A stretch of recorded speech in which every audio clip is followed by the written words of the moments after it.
अस्सलाम वालेकुम दोस्तों, मैं हूं शारिफ खान। आज जो खबर आपके लिए लेकर के आया हूं उसे सुनकर आपको बहुत अफसोस होगा। दिल्ली की बंगाली मार्केट में एक मस्जिद थी जिसको तोड़ने का काम किया गया। मस्जिद का कुछ हिस्सा तोड़ा गया जिस हिस्से में बच्चे मदरसे की तालीम लेते थे। इस सब को रोकने के लिए महमूद पराचा सुप्रीम कोर्ट के जब वकील गए तो उनके साथ क्या हुआ, आज हम आपको महमूद पराचा साहब से मिलवाने वाले हैं। महमूद पराचा साहब से बात करेंगे और जानने की कोशिश करेंगे कि दिल्ली की बंगाली मस्जिद को, बंगाली मार्केट की इस मस्जिद का कुछ हिस्सा क्यों तोड़ा गया, और जब सुप्रीम कोर्ट के वरिष्ठ वकील इसको रुकवाने के लिए गए तो पुलिस ने किस तरह से उन्हें डिटेन किया, हिरासत में लिया। बाद में हालांकि उन्हें छोड़ दिया गया, लेकिन इस पूरे जो कार्यक्रम है इसमें मंशा क्या थी, किन लोगों के कहने पर यह मस्जिद तोड़ी गई या सरकार के कहने पर यह मस्जिद तोड़ी गई, ये पूरा मामला आज बताएंगे आपको सुप्रीम कोर्ट के वकील महमूद पराचा साहब। इससे पहले कि मैं महमूद पराचा साहब से आपकी बात कराऊं, दो बातें मैं आपको बता देना चाहता हूं कि मैं बार बार कहता हूं आप लोगों से कि जब तक आपके अपने लोग सरकार में, राजनीति में, मीडिया में, प्रशासनिक बड़े बड़े पदों में जब तक आपके लोग नहीं होंगे तब तक आपका जिस तरह से आपका जोर होना चाहिए तब उस तरह का जोर आपका नहीं होगा। बार बार हम कहते हैं कि अपने चैनल को, अपने लोगों को राजनीति में प्रमोट करो, अपने लोगों को मीडिया हाउसों में प्रमोट करो, अपने लोगों को ऐसी जगहों पर, पावरफुल जगहों पर पहुंचाने की कोशिश करो जहां पर आपकी आवाज़ को बड़े पैमाने पर वो उठा सके। तो चलिए बात करते हैं सुप्रीम कोर्ट के वरिष्ठ वकील महमूद पराचा साहब।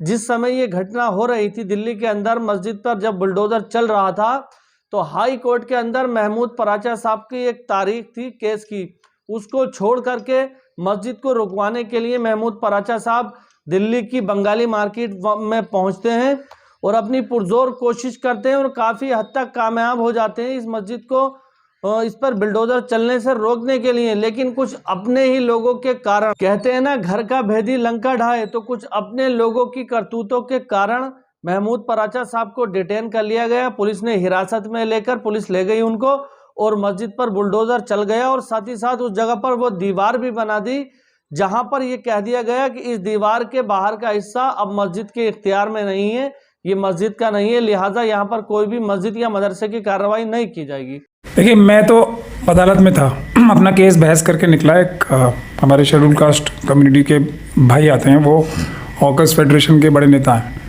तो मेरे मिस्ड कॉल्स आए हुए थे बहुत सारे। तो मैंने मिस्ड कॉल करके मुझे पता लगा कि ये वो बंगाली मस्जिद, जो बंगाली मार्केट में मस्जिद है वो तोड़ी जा रही है। तो मेरा हाई कोर्ट में केस था, वो छोड़ के मैं सीधा बंगाली मस्जिद गया। बंगाली मार्केट की मस्जिद है, तो वहाँ मैंने देखा तो वहाँ तो मतलब एक पूरी छावनी बना रखी थी, रैपिड एक्शन फोर्स, तो सीनियर ऑफिसर्स, तो ये सब। अब मैंने जाते ही, जो संविधान है भारत का और कानून है जो हम, जिसके तहत ही सारी हम कार्रवाई करते हैं, तो मैंने जाके पूछा आपके पास ऑर्डर कौन सा है दिखाइए। तो उस टाइम तो ये जितने भी हमारे इमाम साहब थे वहाँ के और दूसरे भी मस्जिद के जो अरकान थे वो बड़े खुश हो गए आके एकदम, क्योंकि वहाँ पे एकदम दहशत का माहौल बना हुआ था। बच्चे भी थे छोटे छोटे जो तालिब इल्म थे, तो एकदम जो स्थिति थी काबू आ गई। उनके साथ ज्यादती हो रही थी, उनका माल लूटा जा रहा था, उनकी सब चीज़ें तोड़ी जा रही थी। तो अब मैंने सीधा सीधा सवाल किया, जो सीनियर मोस्ट ऑफिसर है, मैंने उसको जाके सीधा ये बोला कि ये डकैती, लूट और ये सब हो रही है, ये इसकी आप क्यों आए हो यहाँ पे, और मैं आपको कंप्लेंट कर रहा हूँ कि ये लूट कर रहे हैं, जो अपने आप को LNDO का बता रहे हैं। अगर ये LNDO के ऑफिसर हैं तो सबसे पहले इनको कोई ऑर्डर दिखाना चाहिए ना कि हम इस आदेश की ताकत से, इस ऑर्डर की ताकत से ये काम कर रहे हैं। अगर कोई ऑर्डर नहीं है उनके पास, किसी कानून की या ऑर्डर की ताकत नहीं है, तो वो फिर एक आम अपराधी है। तो पुलिस ने हमसे कहा कि जी हमें तो ऑर्डर मिला है, हम तो सिर्फ यहाँ पे इनकी ऑर्डर की तामील कर रहे हैं, हमें नहीं पता इनके पास क्या ऑर्डर है। ये सब बातें चल रही थी और उसके बाद एकदम पुलिस की जो है वहाँ से उन्होंने रैपिड एक्शन फोर्स को भी हटाना शुरू कर दिया, सबको हटाना शुरू कर दिया। और फिर हमने 112 पे फ़ोन किया, क्योंकि मुझे भी ये नज़र आ जाता है, मेरी इतना बड़ा एक्सपीरियंस है कि कौन आदमी गलत बयानी कर रहा है और ठीक बयानी कर रहा है। तो फिर 112 पे हमने फ़ोन किया। क्यों फ़ोन किया 112 पर आपने? डकैती का मुकदमा दर्ज कराने के लिए। पुलिस पर LNDO पर, क्योंकि पुलिस की वर्दी में लोग उनके ऊपर हमला कर रहे थे, यहाँ पे सामान उठा के ले जा रहे थे उनके सामने, तो वो उनके ऊपर भी साजिश की, उसकी कार्रवाई होनी चाहिए। और ये कार्रवाई 112 पे मौलाना भी है, मैं उन्हें जानता नहीं, मैं तो पहली बार मिला था। तो उन्होंने फिर, उनके फ़ोन पे काम नहीं कर रहा था, तो मैंने फिर जो वहाँ के जो अपने आप को मुतवल्ली बता रहे थे, हाफिज़ मतलूब करीम, उन्होंने अपना फ़ोन देने से आनाकानी की, तो फिर किसी ना किसी तरीके से एक फ़ोन से 112 पे फ़ोन हुई। मौलाना ने अपनी पूरी जो उनके साथ घटना घटी थी वो बताई। 112 का जो वो आया व्यक्ति, उसको भी हमने कहा भाई आपका जो आप आए हो यहाँ पे, ये हमारी वो है, आप SHO साहब को या थाने में से हमें DD एंट्री नंबर लेके दो कि ये आपने हमारी कंप्लेंट दर्ज करा दी। तो ये सब कार्रवाई चल रही थी। सडनली सीनियर ऑफिसर्स और आए और उसके साथ साथ ही 50-60 पुलिस ऑफिसर्स ने मेरे चारों तरफ घेराबंदी शुरू कर दी। जो लोग चले गए थे वो फिर वापस आए।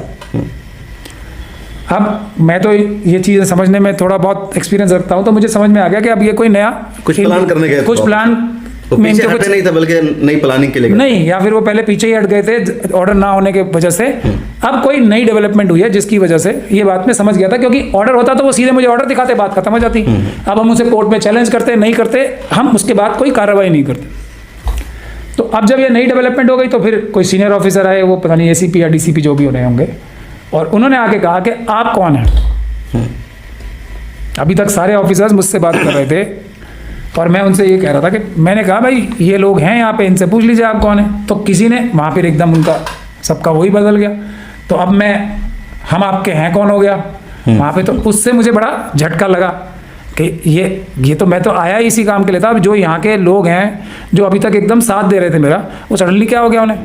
तो इससे मेरा जो है, मैं एक तरह से जिसको कहना चाहिए ना, जवाब रहित हो गया, निरुत्तर हो गया, लाजवाब हो गया। तो फिर मैंने फिर भी ये कहा, जो कि सही बात थी, लेकिन वो मैं वीक फुटिंग पे तब तक आ चुका था कि मैं चलिए, वो कह रहे थे मुझे हमसे पुलिस ऑफिसर्स के वक्फ बोर्ड है, मुतवल्ली हैं यहाँ के, आप कौन हैं। मैंने कहा चलिए वो उसमें से कोई नहीं है। मैंने कहा एक मैं आम मुसलमान हूँ और हर एक मुसलमान का हक बनता है वक्फ की प्रॉपर्टी को प्रोटेक्ट करने का, मैं उस ऐसे से बात कर रहा हूँ। लेकिन अब आप समझ सकते हो कि जब बात यहाँ पे आ गई, फिर उसने, और ये इसलिए भी लाजवाब भी मैं हो गया कि वो बात तो सही कह रहे थे, क्योंकि एक कानून ने एस्टैब्लिश करके एक अथॉरिटी बना दी है, वो अगर उस पर एतराज़ नहीं करती तो फिर एक आम आदमी होता है ना, उसको पूरी बात भी नहीं पता, उसके हक है, लेकिन उसकी प्रक्रिया लंबी हो जाएगी। फिर अब मुझे पहले वक्फ बोर्ड को भी ये बताना पड़ेगा कि वक्फ बोर्ड भी चोरी कर रहा है, तो टास्क जो है एकदम सिस्टम ही बदल जाता है। फौरी तौर पर कुछ नहीं कर, अब मैं कुछ नहीं कर सकता था वहां पे, क्योंकि वो लोग मौजूद थे और वो लोग चुप थे। अब कोई मेरे पास, इसीलिए पुलिस ने फिर मेरे साथ घसीट के मुझे लेके गए वहाँ से। ये सब ताकत और हिम्मत वहाँ पे उनकी इसलिए आई।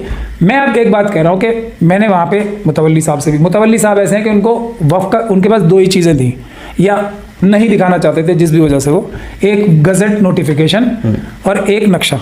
उसके अलावा मैं उनसे कह रहा हूँ भाई यहाँ कोई केस हुआ है, कुछ तो मुझे बताओ, मैं तो एकदम सीधा कोर्ट से आ रहा हूँ, मुझे यहाँ के बारे में कुछ नहीं पता है। और हमने जो 123 प्रॉपर्टीज़ का जो बीड़ा उठाया है उसके लिए टीम बना रहे हैं, उनके साथ भी जो हमारे लोग गए थे उसके साथ भी 90% से ज़्यादा मुतवल्लियों ने कोऑपरेट किया। इस मस्जिद ने कोऑपरेट नहीं किया था, दरगाह फैज इलाही की मस्जिद ने कोऑपरेट नहीं किया था। तो उम्मीद करता हूं दोस्तों महमूद पराचा साहब ने जो बताया आपकी समझ में आ चुका होगा। और जिस तरह से आए दिन आप देख रहे हैं कि मस्जिदों के ऊपर झंडे लगाए जा रहे हैं, कुछ भगवा चोला ओढ़ करके अराजक तत्व मस्जिदों के ऊपर जाते हैं, वहां पर भगवा झंडा लहराते हैं, मस्जिद के बाहर खड़े होकर के जय श्री राम के नारे लगाते हैं और लगातार एक माहौल खराब करने की कोशिश की जा रही है। ऐसी बहुत सारी जगहों पर देखा गया है। रामनवमी का जो जुलूस निकलता है, रामनवमी की जो शोभा यात्रा निकलती है, उसमें भी आपने जगह जगह पर देखा कि पुलिस साथ में चल रही है प्रोटेक्शन के लिए। पुलिस के होते हुए भी लोग जय श्री राम के नारे लगाते हैं और इस तरह की भाषा का प्रयोग करते हैं। अपने डीजे के अंदर वो गाने बजाते हैं मस्जिद के बाहर। एक तरफ मस्जिद के अंदर नमाज हो रही है, वहीं दूसरी तरफ आप उसके बाहर जाके शोर शराबा करते हो, जय श्री राम के नारे लगाते हो, डीजे बजाते हो, उसके अंदर गाने इस तरह के लगाते हो जिससे दूसरे समुदाय के लोगों को तकलीफ हो। ये सारी चीज़ें देखते हुए भी पुलिस कोई कार्रवाई नहीं करती। ऐसा क्यों हो रहा है हमारे साथ?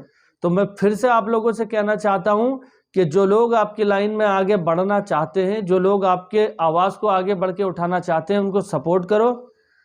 अपनी राजनीतिक पार्टियां बनाओ, अपने लोगों को मीडिया में खड़ा करो, प्रशासनिक पदों पर बिठा लो। जब हर जगह आपके लोग होंगे आपकी आवाज़ को बढ़ चढ़ के आगे उठाने के लिए, तब जाके आपका बहुत कुछ अच्छा हो सकता है। जो लोग समझदार हैं मेरी बात को समझ रहे होंगे, और जो लोग अभी भी कान में तेल डालकर सो रहे हैं उनको मेरी बात समझ में नहीं आएगी। तो फिलहाल उम्मीद करता हूं कि इस वीडियो से आपको काफ़ी कुछ जानने को मिला होगा।